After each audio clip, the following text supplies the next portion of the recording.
J.C. DeLass, weeknights on News 8.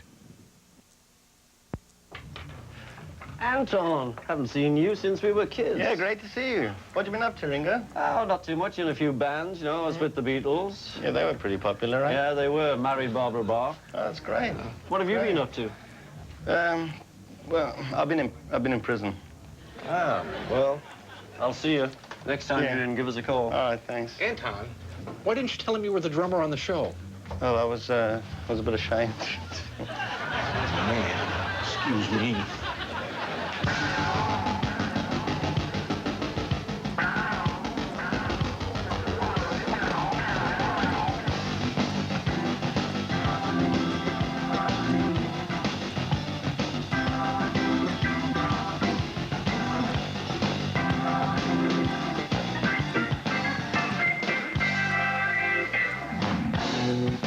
From New York, we lost our lease and everything must go. It's Late Night with David Letterman. Tonight, Ringo Starr, comedian Rick Dukeman, and science editor from Ontario Science Center, Carol Gold. Plus, Paul Schaefer and the world's most dangerous band.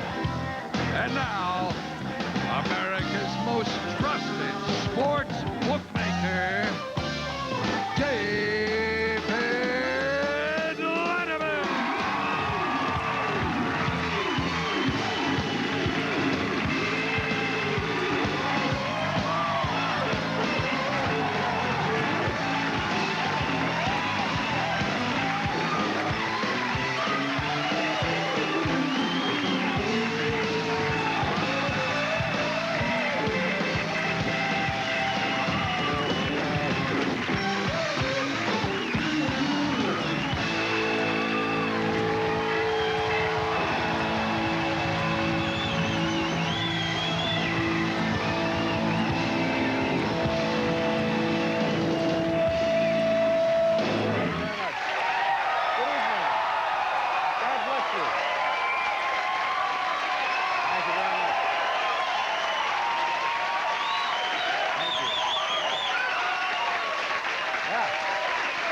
Thank you.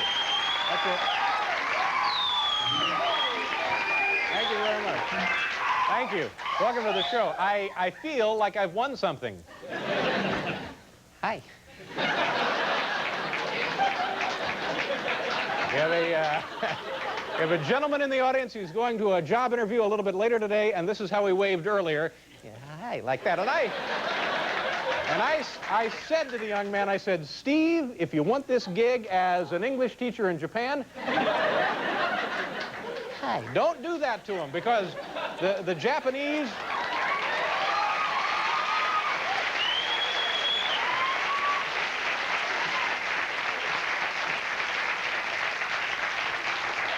Our friends, the Japanese, will take one look at... Hello.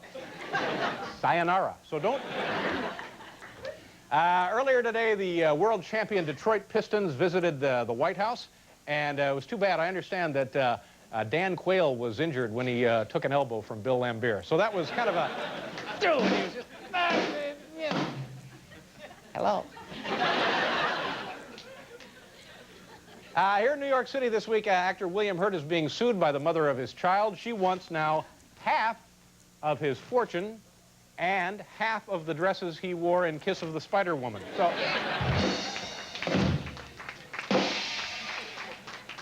and finally, kids, Swanson's is celebrating 35 years.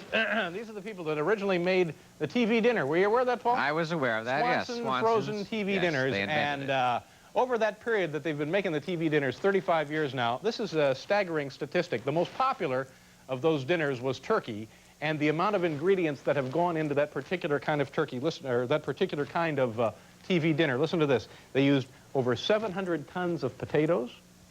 They used 300 tons of green peas, yeah, and 6 turkeys. So, what can you do?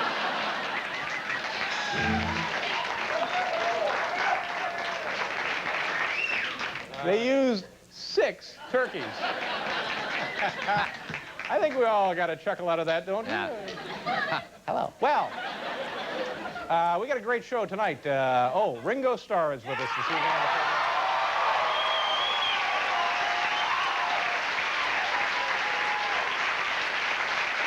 And Rick Dukeman is here, a very funny comedian who's not been here in a while. He's back.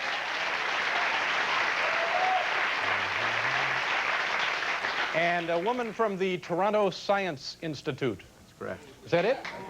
Yeah. Is here to show us interesting little scientific demonstrations. And I'm a little nervous tonight. I'm having my cholesterol tested right here in a couple of minutes. Now, the last time I had it tested, it was 3 years ago. I'm looking at Paul like he was there. Remember that day, Paul? It was three years ago to the day you had your cholesterol right. At UCLA, you know, their medical center there. I don't screw around when it comes to having things tested. So I went right over there, and it was a staggering, it was like 710. Holy cow. Yeah. And you got to cut down on eggs. He said, son, your blood is the consistency of putty. Paul enjoyed a good laugh over that one as well.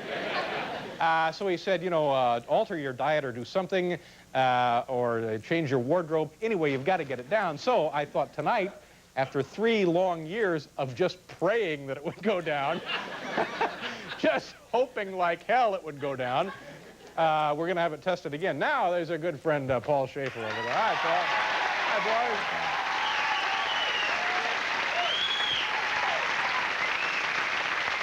Thank you very much. Well, with the cholesterol.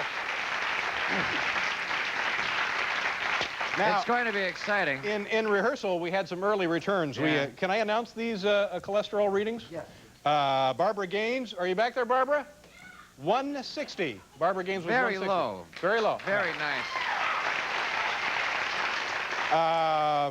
Frank Gagnon, who you don't know, was 190, also very low. That's just underneath. I think they say anything under 200 is fine. Yeah, did you have yours? Yeah, tested? I didn't get a chance to have mine tested, luckily. Okay. Jeff Samaha, one of our stage managers. Where are you, Jeff?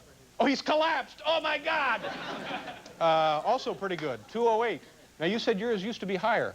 Down from 240. Down from 240, ladies and gentlemen. There's a...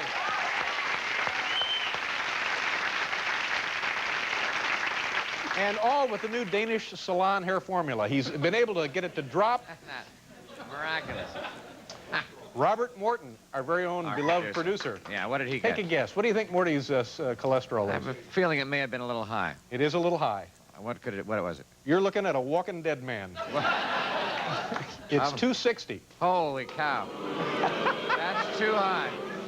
The audience. But see, I have a feeling mine is just going to go boom right off the charts. I have a feeling, in fact, I have a wager here. Bailey, is it with you? $50, I say mine's over 300. You don't think so? Okay, well... You have nothing to worry about, though, because your diet is good. I don't know what to eat. You know, beginning March 1st, I start sleeping in the yard, and I eat whatever I can find out there. That's healthy. That's a healthy diet. Do we have time to do this? Ringo Starr is here. Let's see. Let's try this one more time. Open up the doors, boys. Here comes the crash cam. Is it turned on? Oh, my, it's been redesigned. Wow, look at that.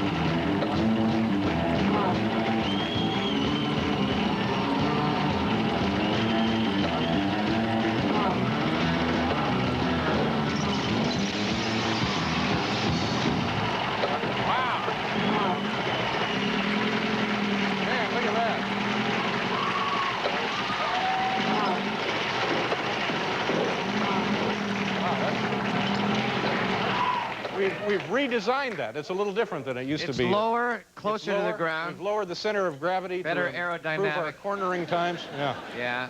You know, just as I was coming down here a few minutes ago, I'm in the elevator riding down from the 14th floor, and I get on, and there's a lovely woman, obviously an employee here at NBC, and she's got like a headset on, but it's unplugged. She's not plugged into anything, but just like a microphone and things for her ears there. Yeah. And she said, I've seen you. Are you on TV? Are you somebody? That was the question. And I said, you know, in the large sense, we're all somebody. And she says, no, but I think you might, are you a TV guy kind of thing? And I said, what do you do here at NBC? And she says, I'm the NBC operator. Doesn't know who you are. No. Oh. Well.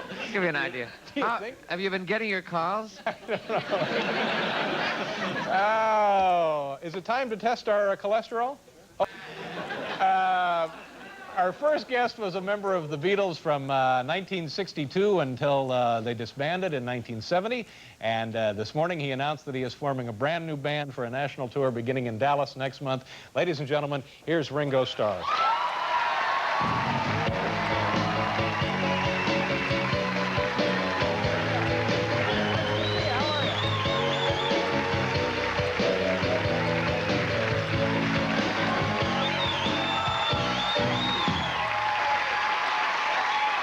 Yes, sir. Yes, sir. Well, that's a pity it didn't work. How you doing? I'm doing fine, and my cholesterol's great. Well, good for you. Congratulations. It's great to have you here. Great to meet you. And this is, I think, one of the rare times when if I call you a living legend, it actually applies and means something. It's true. Yeah. Let's talk a little bit about the band and so forth that you announced this morning. Why did you decide to do this? How long ago did you start thinking about it? And I've been thinking about it for like 10 years. Mm-hmm. I'm a real slow guy. Yeah. And David Fishoff, Pepsi went to David Fishoff because Pepsi are promoting this, and David Fishoff is the promoter, producer actually, and he came over to London and he said, do you want to go on tour? I said, let me think. And then I said yes. Yeah. And then I decided how would I like to go, you know, and I didn't want to go with me just in the front and, you know, with the band behind you and me up all the time. Mm-hmm. I wanted to have fun. So I just called a few friends up and they were all enthusiastic, and here we are. Joe Walsh, Nils Logfrom, Dr. John, Billy Preston, Cleavon Helm, Rick Danko, Clarence Clements. And now, usually when somebody does something like this, it follows a recording, an album or something. Is there going to be an album? Is there an album now that's being finished, or? No, there's no album right now. Yeah. But the album would be if we record it live. That'll be the album. And how many cities is this going to be? 30 cities, 43 days. Oh, man. So this is, it's not a real neck Not a breaker, real but it's tough, though, isn't it? When was the last time you did anything like that? It toured. 1966. Yeah. Before they were born. And what were the conditions like then in 1966? I mean, if that's truly your last memory Well, no, of touring that's with when the we band. toured. I've played live since then, but Yeah. that was the actual touring, you know. Yeah. I've done one-nighters, that's all. What was the best part of all of that? What's the thing that occasionally you get up in the morning and you think to yourself, geez, that was great fun, or man, I kind of miss that, or do you have any thoughts like that? I think the best thoughts were actually playing and the reaction of the crowd. Yeah. I mean, no one came to hear, really. They just came to get excited, and that was good. Yeah. And was that a problem from, you know, keeping together as a group? There was a problem playing in the end because we couldn't hear each other, because now they have monitors, you know, on the stage, where we just had those little amps. Yeah. And I had a little kit so they could see me. Yeah. And I could only nod my head because my hands were busy. So now they have, you know, those huge speakers out there so we can hear each other. What happened to us, we were just like playing it strictly straight all the time so we could all stay together. Yeah. And we were turning into bad musicians, really. You know, because, you know, if I was playing, it would do bang, bang. But if I went to go on the toms, it'd go bang, bang. Hey, give us a break. I don't know anything about that. What does that mean? Well, these are tom-toms, you see. I know Give that. us some toms. Do what I did. Back. Now do your fills like I would. You wouldn't hear it. Oh, I see. It would be And they'd all go, you know, it's like in the other three, it's, what happened? So in the end, I could just hit the snare drum, and that was all. At the end of a show, or sometimes you would do two shows, one in the afternoon, one in the evening. Would you guys get together and you'd say, "Geez, that went pretty good," or it didn't go as like? No. Or No. We wrote the show on the way to the first gig, and that was it. Win or lose. Yeah. So there really was not much you could do to adjust it from on. No. Yeah. You must have been at one of them. I was in Indianapolis. Everybody was in Indianapolis. And there was a story after the shows there, and you probably heard this if in every city you attended, that you stayed up all night and drove around town with a police officer. Yeah. Now, was that true, or was that just? That's one of the true stories. Yeah. And why Indianapolis? Why a policeman? Why? It was a friendly policeman who thought, who let me drive the police car. And I said, yeah, and we were driving around. The funniest bit that no one else knows is that we were chased by another cop car. Is that right? And we had to drive up an alley and turn the lights out and hide. And I'm hiding with this cop in an alley. So we didn't get caught. See, that would have been bad if you'd gotten gunned down in an Indianapolis alley and some kind of police shootout. You don't think of that. Or the other thing, you could have made citizens' arrests all night. I could have arrested the cop who let me drive his car. What? We'll do a commercial, and then we'll continue here with Ringo Starr.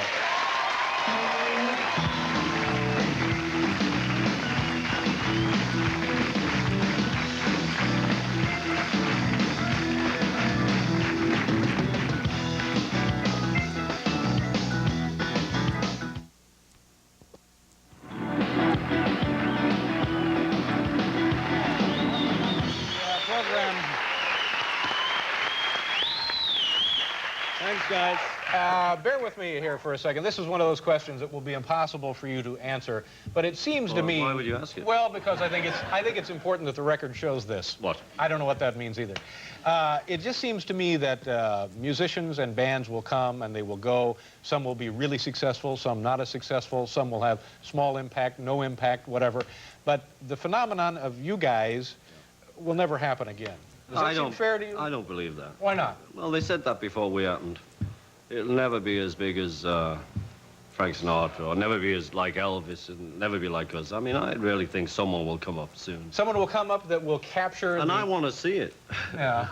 But the... Oh, don't be silly. No way. But, I mean, strictly speaking, in a musical sense, maybe. But in a way that will affect an entire generation in several different aspects of their lives, perhaps not. What did I say? No way. So I told you this couldn't be Well, that's possibly real answered. interesting, David. Anything else? Well, that must have dawned. But that must have dawned on you, don't you think? No, it hasn't dawned on me. I have great hope that someone will come through, and I want to see it. Yeah. What were your impressions of Ed Sullivan? Did you know anything about him before you came over? No, it was a complete fluke we did Ed Sullivan. Complete fluke? Yeah, we were coming in from Sweden, and he was coming in from America, and he'd never heard of us, and we'd never heard of him. Mm-hmm. And there was 12,000 fans on Heathrow Airport, and he came in, he says, "Buck me those boys." So he was just there and He saw just the saw crowd. the crowd, and he Yeah. said, "Something's happening," and it just happened that when we arrived, we had a #1, so it just went off from there. I mean, you know, we were a bit worried coming in at the beginning because, you know, we'd had 2 records that failed, and then we had a #1, and then we did the show, and it just went on from there. Wow, wow, wow. You ended up by the initial. It was like 3 shows you did for him. 2, Two one shows. here and one in Miami. Mm-hmm. And people used to love to lend us their boats in Miami. That was great. Really? Yeah. Oh, sure, I'll drive like the cop. Yeah. And when you did after you did the first show, or after you met Ed Sullivan the first time, I'll always did you make fun of him? remember- Did you go to your dressing No, rooms we and didn't talk make about fun him? of Ed. We were too busy having fun. But his introduction was, you know, we're in America and we're expecting, here they are, the greatest, it's the best band in England, and they're coming on now. And Ed said, here they are, the Beatles. Yeah. Thanks a lot, man. The Beatles, as I Beatles. recall. Yeah. Well, you'll recall better than I.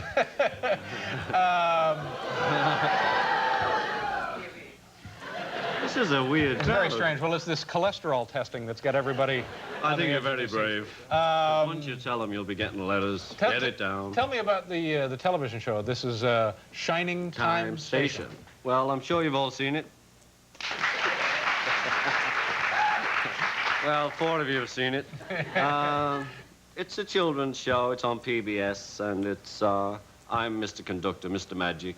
All happens in a train station, and we sort of talk with the children, not at them. And it's, you know, do this. Why? Because I'm the dad. You know, we say, you know, if you wouldn't mind. And it started in England 5 years ago. I just narrated the stories and called Thomas the Tank Engine there, and it became real popular. Yeah. And then we brought it here and made it bigger because it's America. Sure. And you've been nominated for an Emmy, I understand? And I've been nominated for an Well, Emmy. that would be nice. That would be good. Thank you. It's just my year. Yeah, well, good. I hope you get that. I do, too. There's no way, you don't want to go over there and play the drums for, like, a... No, he doesn't. I don't think he does.